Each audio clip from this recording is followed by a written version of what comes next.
में बसते, धन में हो कर मन तेरे करके, निज अनुभव है जो करते। गुरु बिन जीवन तन मन अर्पण, सर्व समर्पण करता हूँ, निर्यापक सिर योग सागर जी के चरणों अर्घ चढ़ाता हूँ, निर्यापक श्री योग सागर जी के चरणों अर्घ चढ़ाता हूँ। कोई सोना चढ़ाए, कोई चांदी चढ़ाए, कोई सोना चढ़ाए, कोई चांदी चढ़ाए, चढ़ाऊं क्या तुम्हें भगवन, चढ़ाऊं क्या तुम्हें भगवन, ये मेरा आत्मसमर्पण है, ये मेरा आत्मसमर्पण है, ये मेरा आत्मसमर्पण है। हो ओम ह्रीं निर्यापक शमन पूज मुनीषी योग सागर जी मुनींद्राय, पूज मुनीषी निरोग सागर जी मुनींद्राय, पूज मुनीषी निर्मोह सागर जी मुनींद्राय, पूज मुनीषी निरामय सागर जी मुनींद्राय, पूज मुनीषी निर्वीक सागर जी मुनींद्राय, गुणानगर गौरव पूज मुनीषी निष्कम सागर जी गुण सागर जी, आदि धाई दीप में विराजमान 3 कम 9 करोड़ मुनि राज्य नमा, अनर्घ पद प्राप्ताय अर्घम निर्विभामिति। नमो नमो नमो सुमरश। चलते हैं सभी जन अपना स्थान ग्रहण कर लेवे। बोलो गुरुदेव आचार्य भगवान श्री विद्यासागर जी महाराज की, जबलपुर में विराजमान आचार्य श्री समय सागर जी महाराज की, गुना में विराजमान ज्येष्ठ और श्रेष्ठ प्रथम निर्यापक श्रमण पूज्य मुनि श्री योग सागर जी सहित 3 कम 9 करोड़ मुनिराजों की, मुनि संघ की। इन दिनों हम पूज्य महाराज श्री के चरणों में बैठकर निरंतर ज्ञान की गंगा में अवगाहन कर रहे हैं। धन्य है गुनावासियों का पुण्य। कल गुना समाज का प्रतिनिधि मंडल जबलपुर गया था। आचार्य महाराज से लगभग 20.5 मिनट 21 मिनट तक चर्चा हुई। गुना की सारी गतिविधियों की जानकारी हमने उनको दी। उनको सुन करके महाराज श्री गदगद हो गए कि जिस निमित्त से हमने इस संघ को भेजा था वह इस कार्य करने में पूर्णता सफल होता जा रहा है। और धन्य है ऐसे गुरुदेव, उन्होंने समस्त कार्यक्रमों के लिए हमें आशीर्वाद प्रदान किया है और समस्त मुनि संघ को आशीर्वाद देते हुए गुना समाज को भी यथोचित आशीर्वाद प्रदान किया है। वहाँ से नरसिंहपुर जब हम गए तो पूज्य निर्दोष निर्लोभ निरुपम सागर जी महाराज के चरणों में जैसे कि नमोस्तु किया तो उन्होंने पूज्य महाराज श्री को नमोस्तु प्रेषित करते हुए पूरी समाज को आशीर्वाद प्रदान किया कि धन्य है 1234 जो व्रत हमने दिए थे उनका क्या हुआ। हमने कहा वो बरकरार चल रहे हैं, उसमें बढ़ोतरी हो रही है, कमी नहीं आ रही। बहुत खुश हुए हैं। हमने पुनः गुना आने का उनको निवेदन भी किया। चलते हैं, इस समय है आचार्य महाराज के चित्र के समक्ष दीप प्रज्वलन करने का। बाहर से हमारे अतिथिगण जो पधारे हैं कृपया पधारें और पधार कर दीप प्रज्वलन करने का सौभाग्य प्राप्त करें। साथ में जो स्वरांजलि दे रही हैं वे हमारी सोनाली जी एवं सुरभि जी और हमारे वाद्य यंत्र बजाने वाले तीनों भैया लोग। गौतम भैया आप भी आएं और आकर दीप प्रज्वलन करने का सौभाग्य प्राप्त करें। शीघ्रता से पधारें। दीप जलाता चल ओ बंधु, दीप जलाता चल, दीप जलाता चल ओ बंधु, दीप जलाता चल ओ बंधु रे।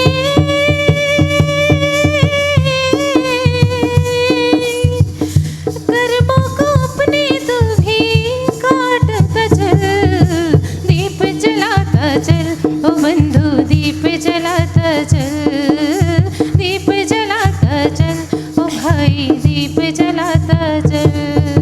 सारे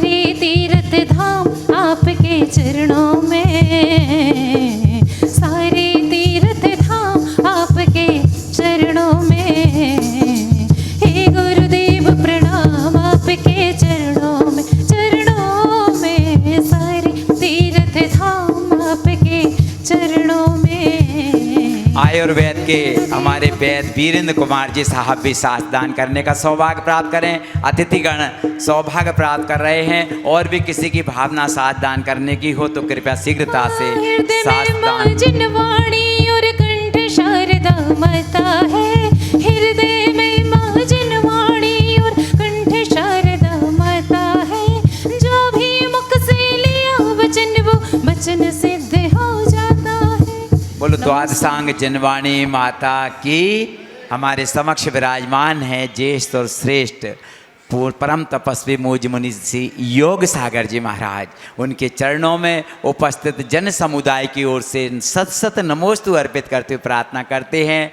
कार्तिकेय अनुप्रेक्षा, जब हमने आचार्य महाराज को बताया कि कार्तिकेय अनुप्रेक्षा ग्रंथ चल रहा है, आचार्य महाराज बहुत मुस्कुराए, क्योंकि वही ग्रंथ जबलपुर में भी चल रहा है। जो जो प्रकरण यहाँ आते हैं संभवतः वही प्रकरण वहाँ भी आते हैं।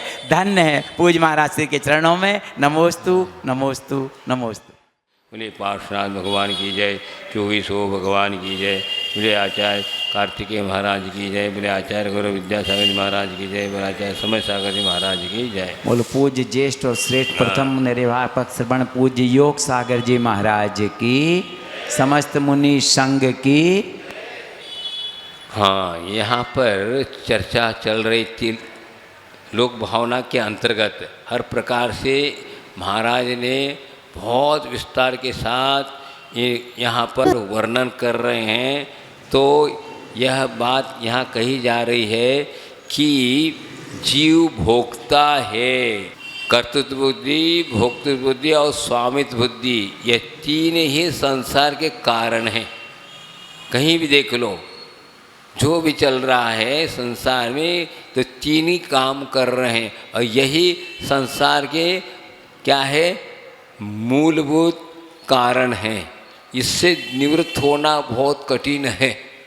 यहाँ आकर के भी वो भुक्त बुद्धि स्वामी और कर्ता की बात करता है। वहाँ तो संसार में कर्ता ही है, लेकिन यहाँ पर भी यहाँ कई प्रकार के कषाय हैं।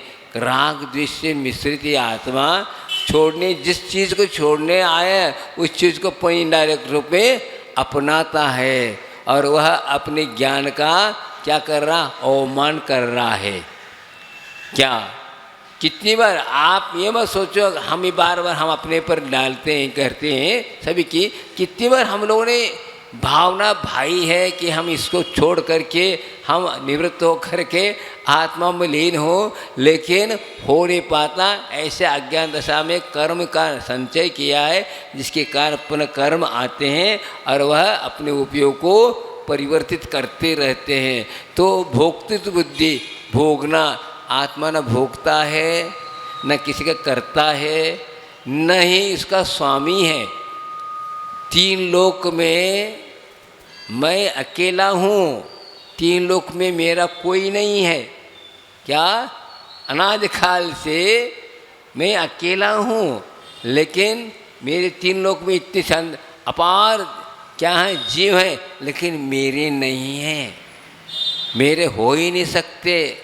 क्योंकि जब से मैं तब से आप भी हैं, जब से आप हैं तब से मैं भी हूँ। तो कौन मेरा कौन तेरा, और एक जन्म मरण तो हो रहा है, शरीर के आधार हो रहा है, और तत्कालिक को शरीर के निमित्त से मेरा तेरा यह बुद्धि आ रही है। लेकिन आत्मा ना कोई जन्मता है, ना आत्मा कोई किसी का करता है, न भोगता है, न किसी का स्वामी है। कोई स्वामी नहीं है। हर पदार्थ प्रति समय परिणमनशील हो रहे हैं, लेकिन फिर भी अज्ञान के कारण यह आत्मा, ये मेरा है, ये तेरा है, आदि आदि चर्चा चल रही। तो यहाँ भोक्तापना कह रहे। भोक्ता किसका?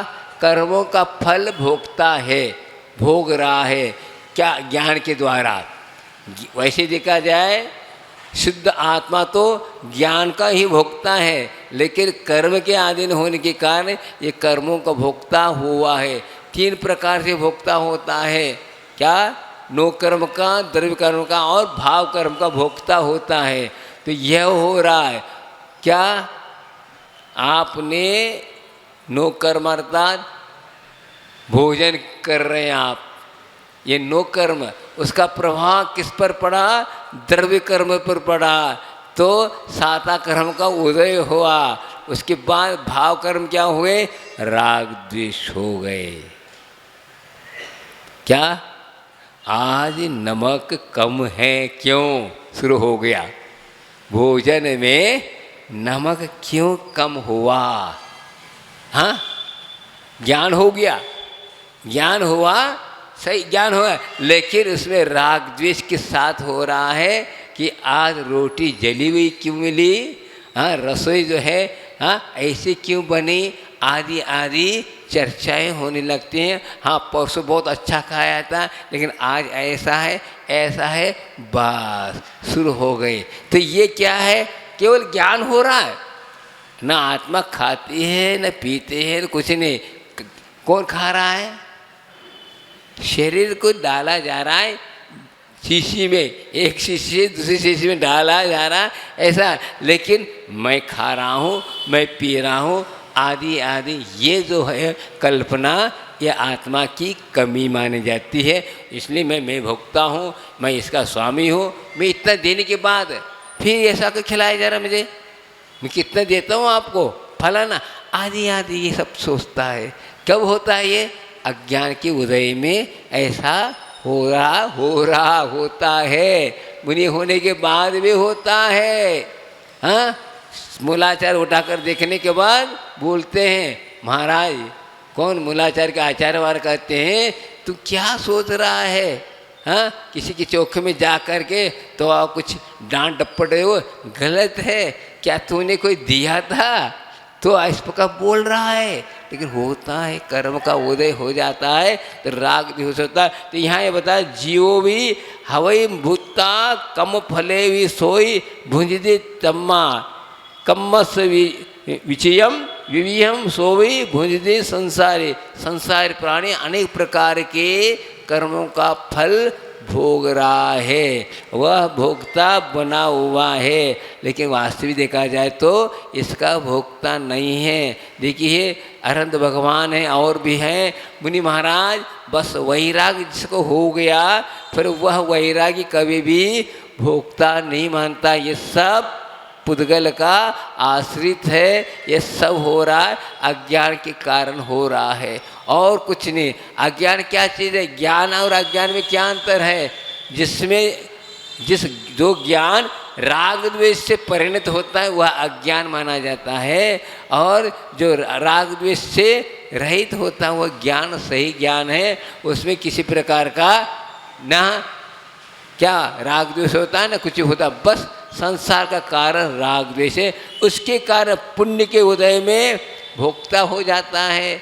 कोई भोक्ता तो बना हुआ, पाप का भोक्ता है या पुण्य का भोक्ता है, प्रति समय चल रहा है।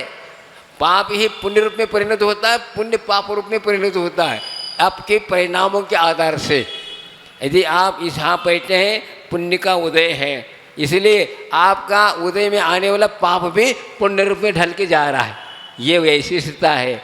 और यदि हम हाँ रसोई घर में जाते हैं और कहीं नहीं जाते, दुकान में बैठते हैं, वहाँ पर हाँ यदि पाप का उदय हुआ, कुछ संकलेश हो रहा है, तो पुण्य भी पाप रूप में ढलने लगता है। इसलिए सतर्क हो जाए। ये तो स्वाध्याय किया जा रहा है, स्वाध्याय करके हम अपने परिणामों को संभालना चाहिए। मोक्ष मार्ग में क्या संभालना है?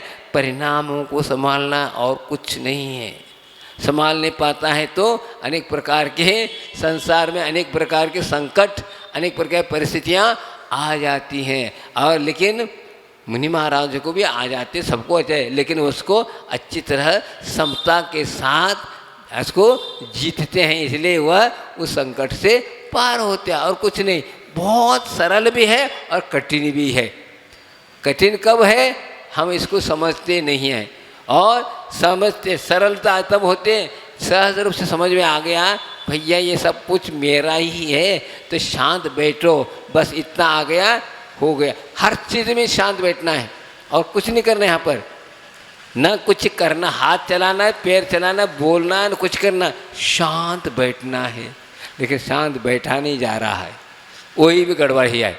शांत बैठना बहुत कठिन हुआ, जो कि इस प्रकार का कर्म है, वह बैठने नहीं देता, वह करता ही है। बताओ, अच्छे अच्छे तीर्थंकर वेद है, क्या कितने साल लगे ऋषिनाथ भगवान को, कितना उत्कृष्ट तपस्या कर रहे थे, कितने बढ़िया कपड़े उतारते ही 4 प्रकार के ज्ञान हो गया, रिद्धियाँ सब कुछ हुई, लेकिन केवल ज्ञान नहीं हो पा रहा था।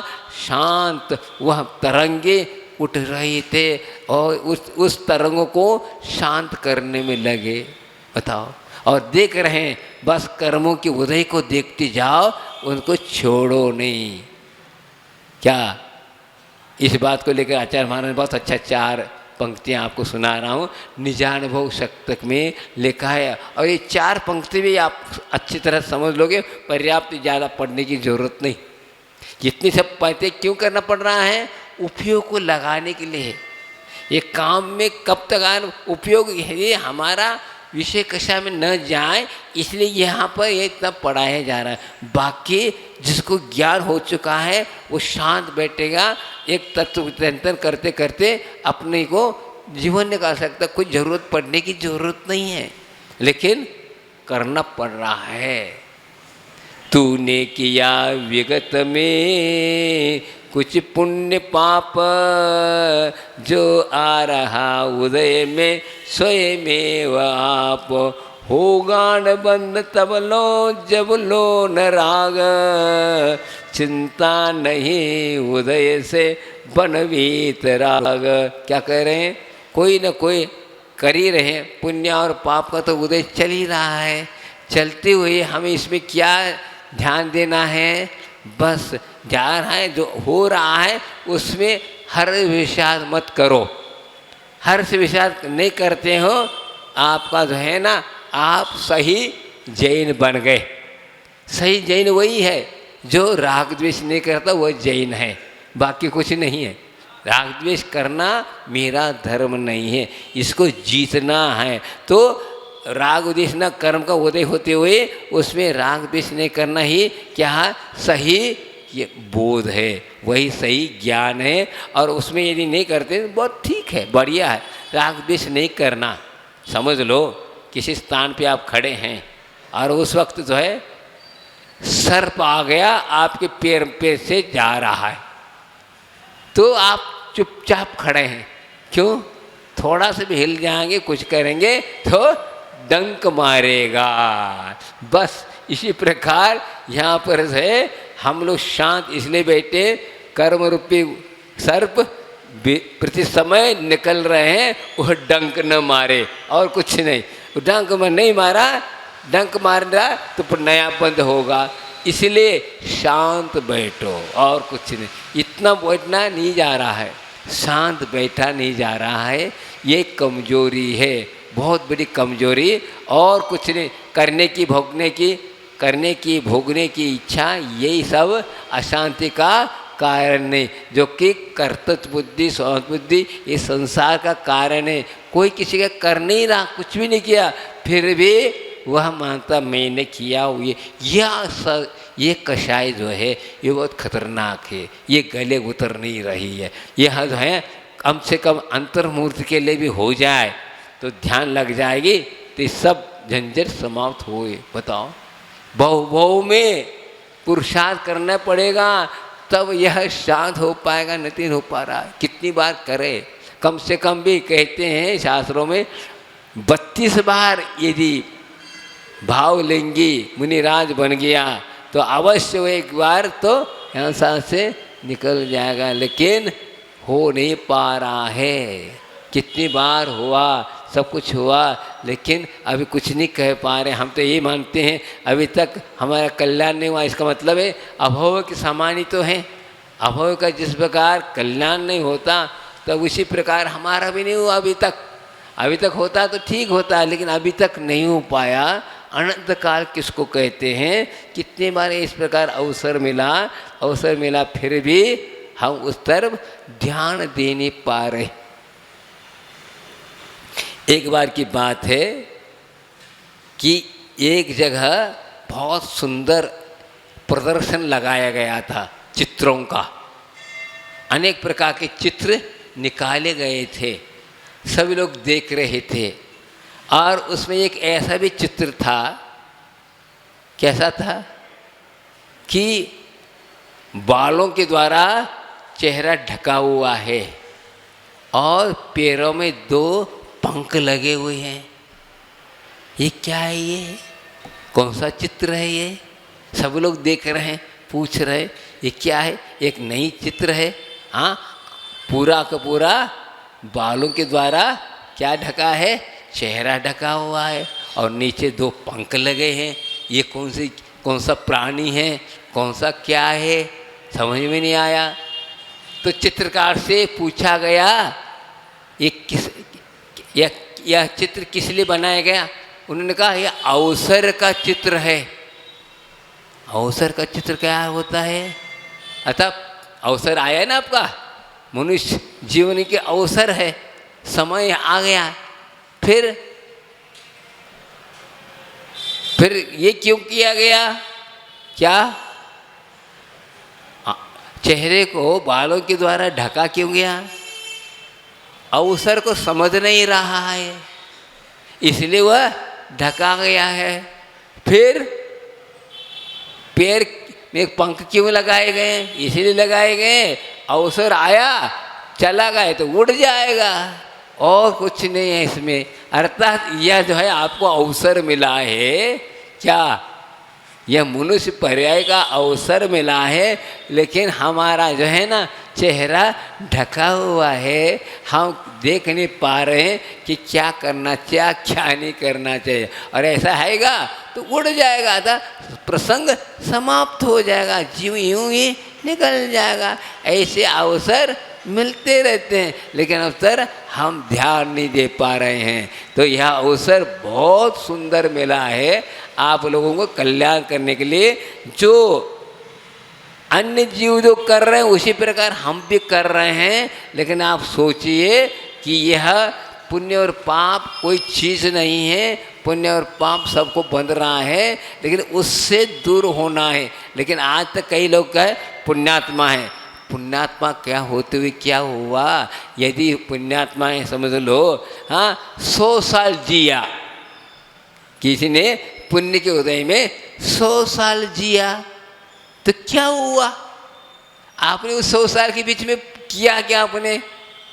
हाँ, खाना पीना सोना इसी में निकल गई, तो हुआ क्या? पुण्यात्मा का उपयोग हुआ तो हुआ, लेकिन इसी में रहे बस। ये इसको आपने अच्छा माना 100 साल में, और कोई 20 साल के अंदर और वह मुनि दीक्षा लेता है, तपस्या करता है तो कल्याण कर गया। तो ये क्या हुआ? कौन सा जीवन सही माना जाएगा? 100 साल जीने वाला सही माना जाएगा क्या 20 साल वाला बनाया जाएगा? बताओ, हाँ क्यों बनाया जाएगा? उनने जो है अपने जीवन का सदुपयोग किया, मनुष्य जीवन को उनने सही वह अल्प आयु वाला नहीं कहलाएगा, 20 साल के चला भी गया, लेकिन आत्मा का कल्याण कर गया। और यह 100 साल जी करके भी कुछ नहीं कर पाया, बताओ क्या होगा? हुआ क्या? ऐसे जीवन कई बार मिला। हाँ, सागरों जीवन जीते हैं अमर लोग, अर्थात जीव लोग। क्या हुआ? बस भोगों में भोक्ता बन करके भोग रहे हैं और पाप का और बंद कर रहे हैं, और कुछ नहीं हुआ। पूर्व में कुछ ऐसा पुण्य किया था जिसके कारण मनुष्य देव पर्याय मिली, भोगते रहे, आ गए पुनः। अब अंत में फिर क्या होता है?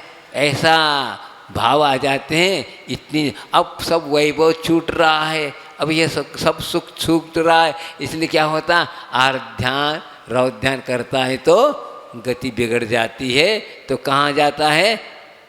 एक इंद्रिय आदि में जन्म लेता। बताओ, हाँ कहाँ देव था, अच्छा बढ़िया भोगों को भोगता, अब एक इंद्रिय में आकर क्या कर रहा है? सब इंद्रियां समाप्त, केवल एक इंद्रिय स्पर्श संबंधी ज्ञान करो बस। सब क्यों?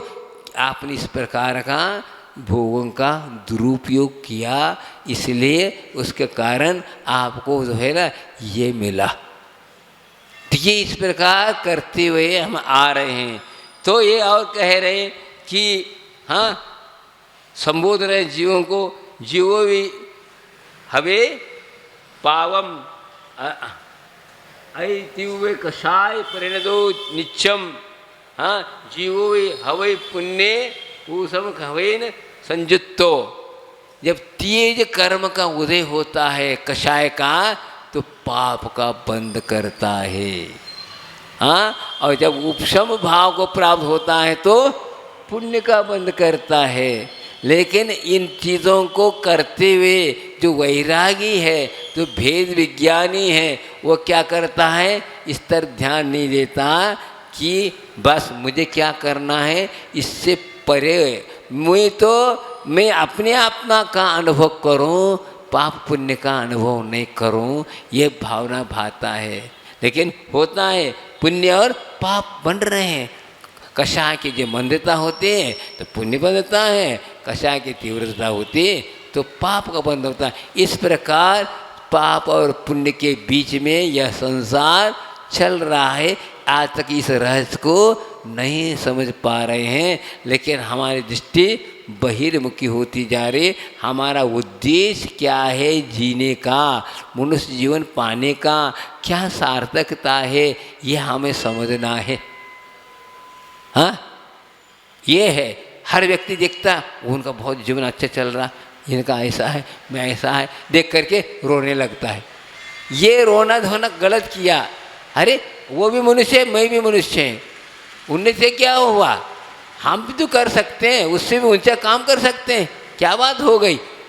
हाँ, एक बार की बात है कि समोसन में जा रहे हैं सभी लोग। हाँ, मनुष्य लोग भी जा रहे हैं, देव लोग भी आ रहे हैं, उतर रहे हैं। तो एक देव देख रहा है, एक मनुष्य तो बढ़िया है, वो घोड़े पे बैठ के जा रहा है, उनसे आगे हो गया, उनसे उनकी भेंट हो गई, आपस में हाँ लड़ाई सी हो गई। लड़ाई होते हुए क्या किया उसने, हाँ मैं बड़ा हूँ तुम छोटे हो, मैं कहता हूँ वो छोटे। इस प्रकार देव और मनुष्य के बीच में संघर्ष हुआ। फिर क्या हुआ, आप दिखाता हूँ तुम्हें, कह दी उन्हें, कौन ने, मनुष्य ने देव को, तुम्हें क्या दिखाओगे, मेरे से ज़्यादा शक्तिशाली तुम खुद हो। हाँ हाँ मैं दिखा दो। और जा करके उन्हें समोसे में जा करके हाँ मुनि दीक्षा ले, और मुनि महाराज के कोठरी में जाकर बैठ गया। अब जा बेटा, अब दिखा बेटा, आओ आ जाओ, कौन सी शक्ति किसके पास है, हाँ दिखाओ दे। चुप। और उनकी चरणों में आकर नमन करने लगा। बहुत बड़ी भूल हो गई मेरी, हाँ आपने बहुत अच्छी भूल की, तभी तो मैं मुनि बन पाया, नहीं तो बनता काय को। यही भी बात, हाँ कभी कभी संघर्ष हुआ तो इसी कारण हुआ, कोई बात नहीं। बात ये है, इसी को कहते हैं अलग अलग बात हो तो जाओ, लेकिन इसी में मत दिखाओ मैं मुनि बन गया तो हुआ क्या, आप आत्मा का कल्याण कर ले तो सही है। अब मुनि बनने के बाद भी इसी में रह जाएंगे बाहर दिखाने के लिए तो गलत हो जाएगा, और बड़ा क्या हो जाएगा, फिर पाप का और बंद हो जाएगा। बहिर्दृष्टि को अंतर्दृष्टि जाने का नाम ही क्या है, वैराग्य।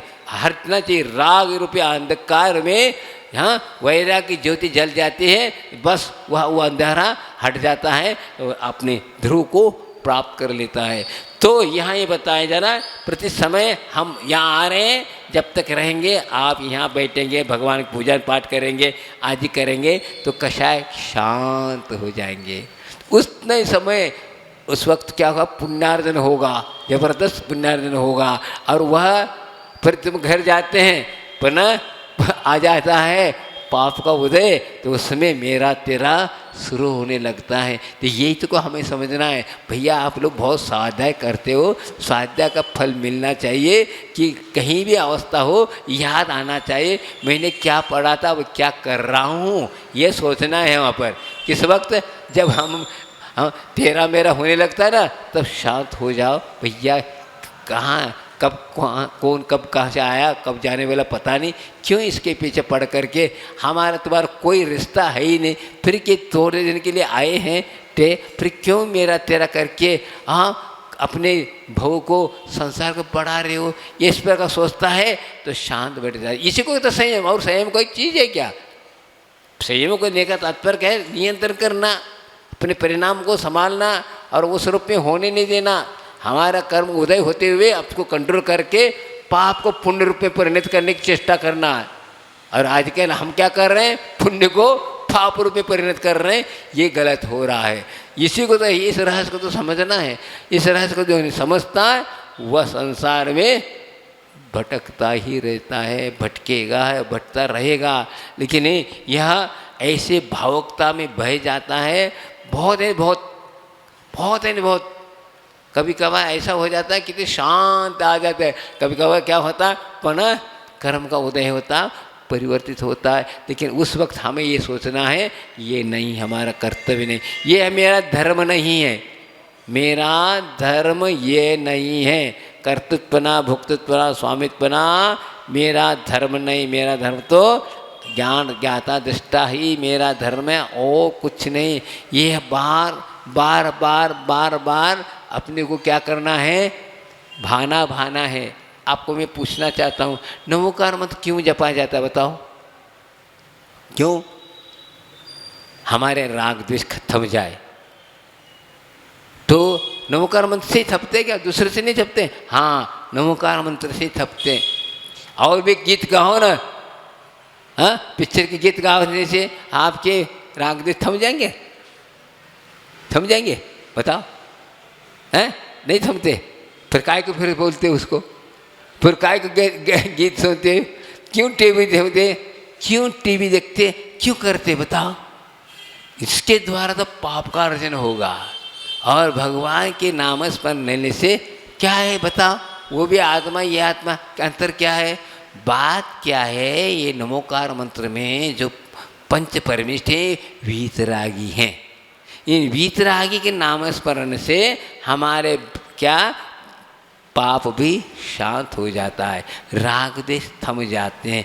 इसलिए हम क्या करते हैं, उसको क्या करते हैं, जाप करते हैं। इसलिए वीतरागी हैं और कोई नहीं। और भी संसार में खूब आत्माएं हैं, लेकिन इन आत्माओं से मतलब नहीं है, वो भी आत्मा है, ये भी आत्मा है। ये नमोकार मंत्र में जो है जितनी भी है पवित्र आत्मा है, राग द्वेष मोह से रहित हैं, इसलिए इष्ट पद को प्राप्त कर चुके हैं। हमारे भी भाव यही है, हमें भी इष्ट पद की प्राप्ति हो, इसलिए हम क्या कर रहे हैं, यह नमोकार मंत्र का जाप कर रहे हैं। आज जो तीर्थंकर बने हैं वे भी नमोकार मंत्र पढ़ करके आज उस पद को प्राप्त किया है। आज हम राम का नाम ले रहे हैं, राम ने भी इसी प्रकार किया। कोई भी हो इसी पद को अपना करके, इसलिए अपराजित महामंत्र माना गया है। नमोकार मंत्र से बढ़कर का और कोई मंत्र नहीं है। जितने भी मंत्र उत्पन्न हो रहे हैं इसी के माध्यम से उत्पन्न हुए हैं। समझे? आप अनंत भगवान का नाम स्मरण कर रहे हैं, इसमें इसके द्वारा नमोकार मंत्र के द्वारा जो असंख्यात गुणी निर्धारण होंगे उतने ऋषभनाथ है नमो करने से नहीं होगा। ऋषभनाथ तो वही तीर्थ, लेकिन क्या व्यक्तिगत नाम ले रहे हैं आप? व्यक्तिगत यहाँ पर नाम नहीं, लेकिन मना है सामान्य सबको नमो अर्हंतानम, जो बीत गए हैं आगे होने वाले सबके लिए नमन हो रहा है। और यहाँ पर क्या हो रहा है, व्यक्तिगत हो रहा है। व्यक्तिगत नेम नहीं करना है। हाँ, कोई सिद्धि करनी पड़ती है तब व्यक्तिगत नाम लेते हैं। हमारे को स्वार्थ होता है ना कुछ चीज़ का, तो वो उस वक्त क्या करते हैं, पार्षणताय नमो नमः, पार्षण नमो नमः, ये करके उससे सिद्धि करते हैं, इसलिए किया जाए। लेकिन हमें क्या सिद्धि करना है, आत्मोपलब्धि की सिद्धि करना, आत्मा को सिद्ध करना है। इसलिए सब विकल्पों को छोड़ो और नमोकार मंत्र की शरण ले, बस इससे बढ़कर का और कुछ नहीं। जब भी आपकी कोई समस्या आ गई नमोकार मंत्र पढ़ना शुरू करो, आपका सब समस्याएं शांत हो जाएंगी। इसका वर्णन करते हुए कहते हैं, जिन शासन सारम 14 पूवाणदो समुद्धारो जस्मने नमुकारो संसार किम कुनई।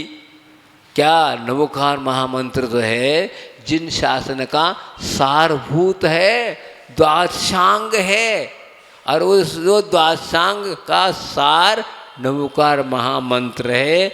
ऐसा महामंत्र जिसके मन में प्रति समय उच्चारित हो रहा है, उसके लिए संसार कुछ भी नहीं कर सकता, कोई भी संकट आ नहीं सकता, सबसे पार हो जाएगा। बताओ, ऐसी शक्ति नमोकार महामंत्र की है। इसलिए आप उसका नाम नमोकार मंत्र का प्रति समय आप जाप करते रहेंगे, असंख्यात गुनी निर्जरा होगे, फिर कोई बात नहीं, पर आप मार्ग प्रशस्त है, कहीं किसी भी प्रकार के रुकावट नहीं है। आपके मैं बता रहा हूँ, संक्षेप में रामायण सुनाता हूँ आपको। राम कैसे बने, हाँ, पद्मपुर का सार बता रहा हूँ आपको। क्या सा राम कौन थे? वो भी जैसे आप जैसे एक श्रावक थे। पूर्व हम एक सेठ जी थे, और सेठ जी प्रतिदिन क्या आप जैसे आकर के मंदिर में पूजा पाठ करते, जाप करते, स्वाध्याय करते, करके अपने घर चले जाते। प्रतिदिन इस प्रकार करते थे सेठ जी। और एक दिन क्या हुआ, पूजा पाठ करके जा रहे थे, रास्ते के कोने बगल में एक बैल मरनासन था, और उसके अंतिम दम टूट रहा था, टूटने जा रहा था। तो उसको दया आ गई महाराज उस सेठ जी को, और जाकर उन्होंने नमोकार मंत्र सुनाया। ऐसे भाव भक्ति के साथ नमोकार मंत्र सुनाया, उसकी गति सुधर गई बैल की। और क्या हुआ, वो बैल मर करके उसी नगर का राजकुमार हुआ। बताओ, नमोकार मंत्र से किसी को कोई पता नहीं, न सेठ जी को पता चला, न किसी को।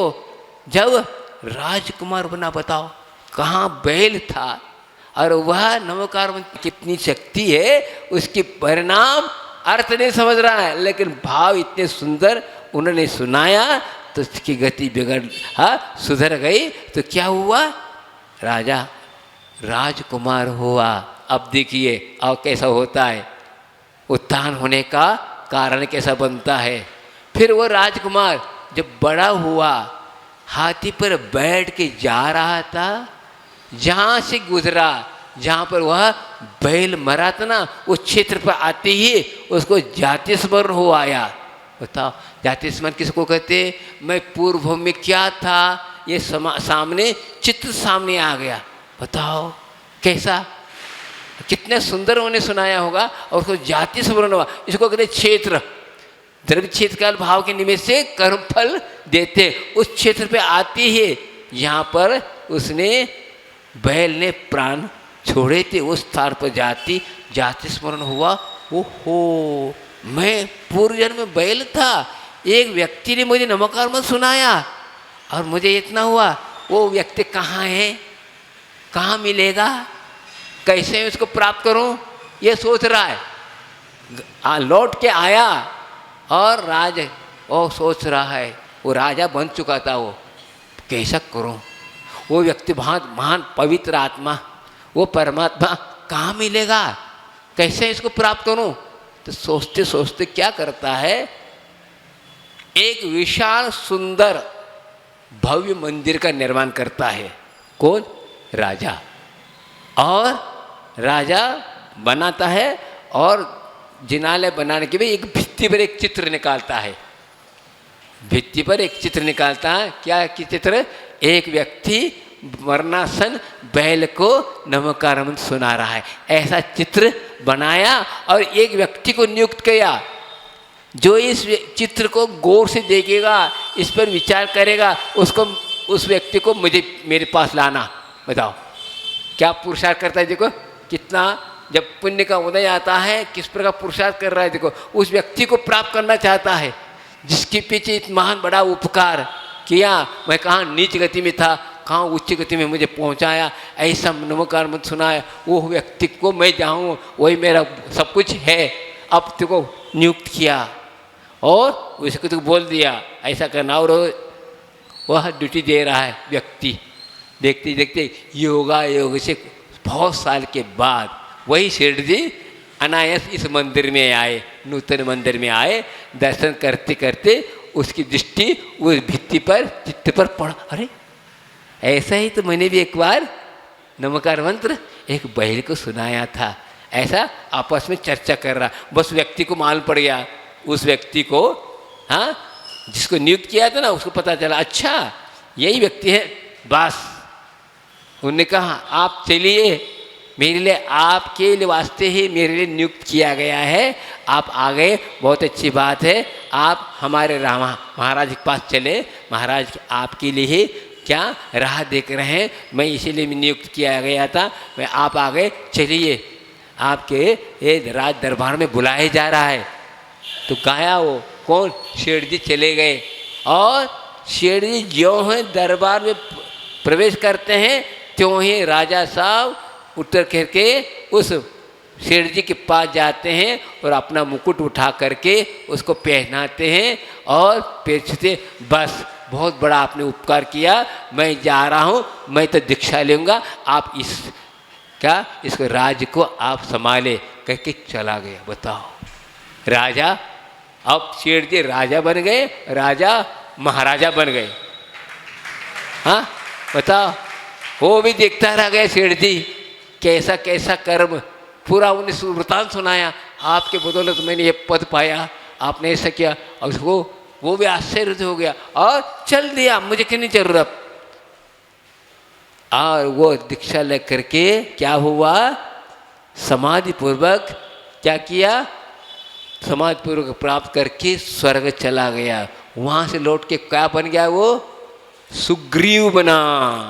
कौन, बैल का जीव सुग्रीव बना। और शेठ जी क्या होते हैं देखिए अब, और शेठ जी राजा बन गए थे, और उन्होंने भी राज करके अंत में उन्होंने भी मुनि दीक्षा ली, समाधि प्राप्त कर ली, स्वर्ग चले गए, वहाँ से लौट के राम बन गए।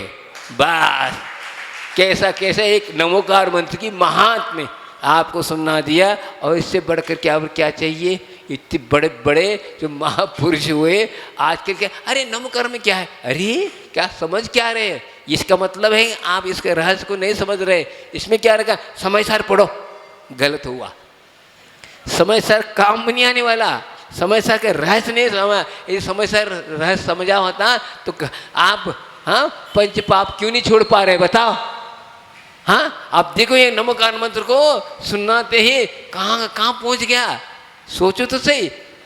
सिद्ध चक्र विधान में क्या है, सिद्धों का वर्णन, वही तो नमोकार मंत्र। और क्या चाहिए, हर चीज में हम शब्दों में अटके हैं, भाव को नहीं समझ रहे हैं, इसलिए ऐसी हमारे लोगों की परिस्थिति हुई है। बताओ, राम को कैसा उत्थान हुआ, राम बन गया, आज कितनी, हाँ, तीर्थंकर से पूजे जा रहे हैं, हाँ, उन कितनी बड़ी तपस्या करके क्या बन गए, वे बलदेव बन गए, हाँ, 63 साल का महापुरुष बन गए और मोक्ष को प्राप्त किए। और उनके जीवन में कैसे कैसे समस्या आई, वो समस्याओं को हल करके सब चले गए। तो इसी प्रकार तो हम लोगों को महापुरुषों के चरित्र पढ़िए तो अवश्य आप भी महान बनेंगे। तो यही है इस रत्नत्रयी, हाँ, नाव में बैठी है, ये यही बताया जा रहा है यहाँ पर।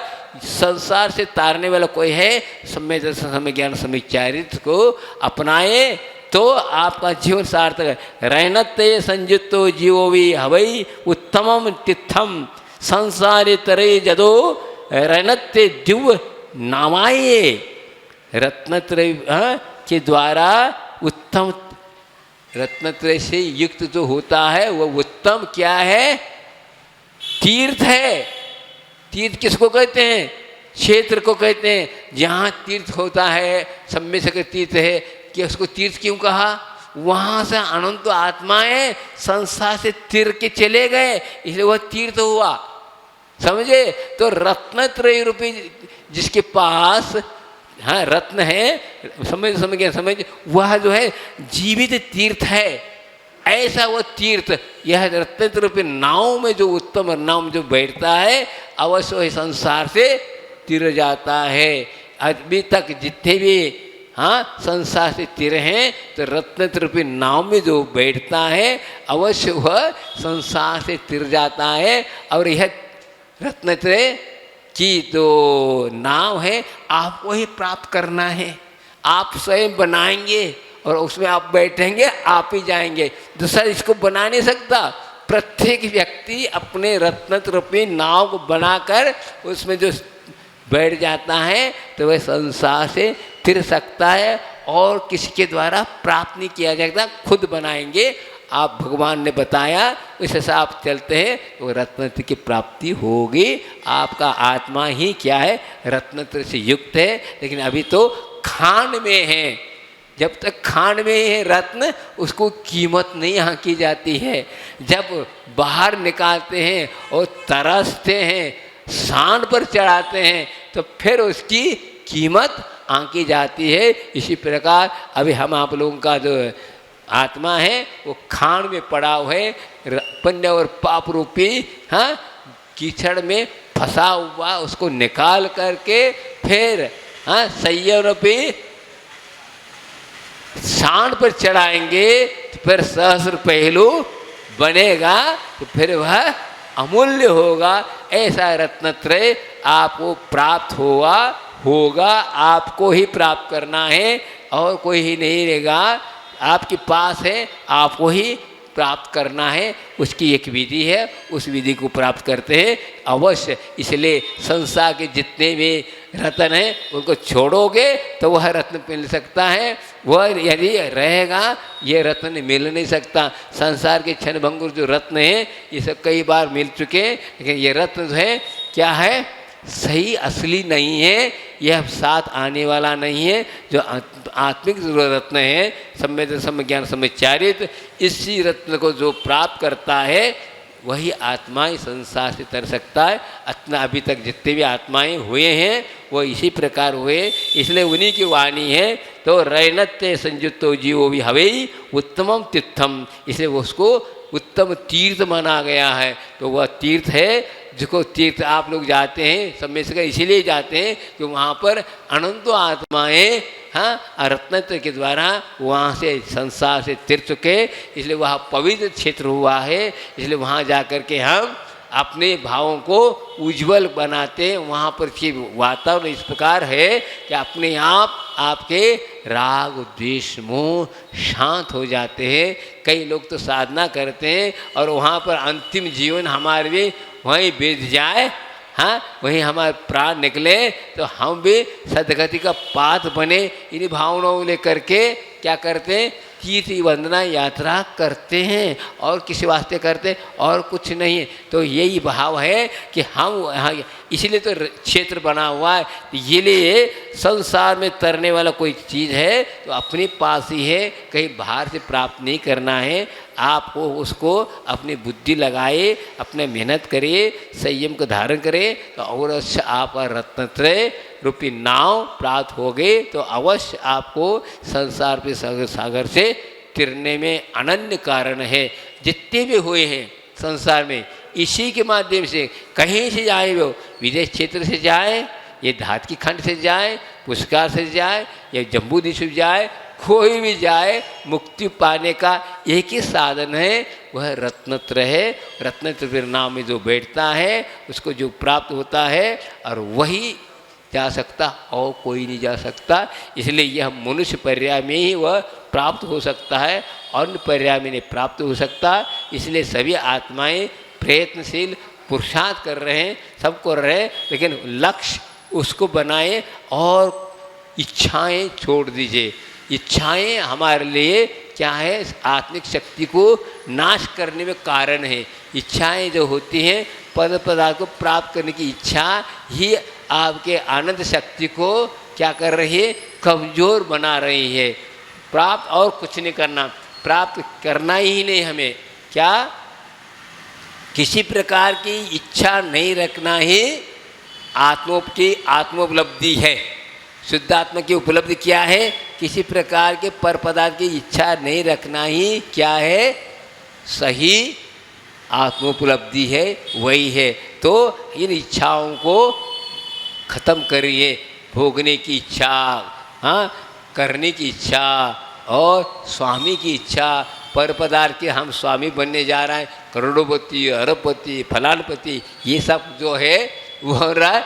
ये जितना जो बनोगे उतना ही स्वामी है ही नहीं, वो कोई स्वामी नहीं है। वो जितना पर पदार्थ का जो आधीन होगा उतना ही वह अनाथ है, वही नाथ नहीं है। नाथ अर्थात स्वामी।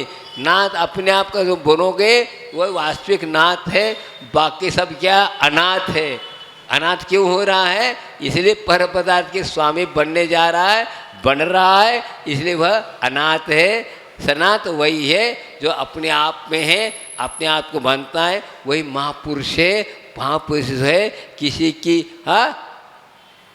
अनुशासन को अपनाता नहीं और किसी के ऊपर अनुशासित नहीं करता, वह महापुरुष है। वह हम लोग हैं दूसरों पर स्वामी बन करके अनुशासित करना चाहते हैं, नहीं। बस हम जो है आत्मानुशासन को स्वीकार करें और कोई संसार को अनुशासन को अपनाए नहीं। आत्मानुशासन ही एक ऐसा है जो आपको और पर को भी कल्याणकारी है। वह आत्मानुशासन जिन शासन है। जिन शासन क्या है? आत्मानुशासन है। आत्मा पर किस प्रकार शासन किया जाता है, यह प्रक्रिया जिन धर्म ही बताता है, बाकी और कोई दर्शन बताता नहीं। आत्मानुशासन अर्थात अपने आप को जीतना और अपने आप पर राज करने का नाम ही क्या है? आत्मानुशासन है। हम दूसरों को अपना करके हम स्वामी बन करके और उस पर हम क्या करते हैं? सत्ता चलाना चाहते हैं। ये सत्ता ही क्या है? आपत्ति के कारण है, अनेक प्रकार संकट का कारण है। इसलिए हम इस महान रत्नत्रयी महाग्रंथ जी के आचार्य महाराज इस काल में कितने अच्छे अच्छे महाराज हुए और उन्होंने खुद अनुभव किया, ऐसे ग्रंथ का निर्माण किया है। तो हम लोग पढ़ करके इसके माध्यम से क्या कर रहे हैं? आत्मा को कल्याण करने के लिए ऐसा का स्वाध्याय कर रहे हैं, मनन कर रहे हैं और अपने जीवन में अपनी शक्ति के अनुसार अपनाते हैं, तो आत्मा का कल्याण है। तो तात्पर्य यही है कि इस 3 गाथाओं के द्वारा ये बताया कि कर्तृत्व भुक्ति स्वामित्व और ये सब को छोड़ करके रत्नत्रय की शरण लेके रत्नत्रय की नाव में बैठेगा तो अवश्य इस संसार से दे सकता है। बोले आचार्य गुरु विद्यासागर जी महाराज की जय। बोधि समाधि परिणाम शुद्धि स्वात्मोपलब्धि शिवशोक सिद्धि चिंतामणि चिंतित वसुदाने त्वावंद मानस ममांस देव।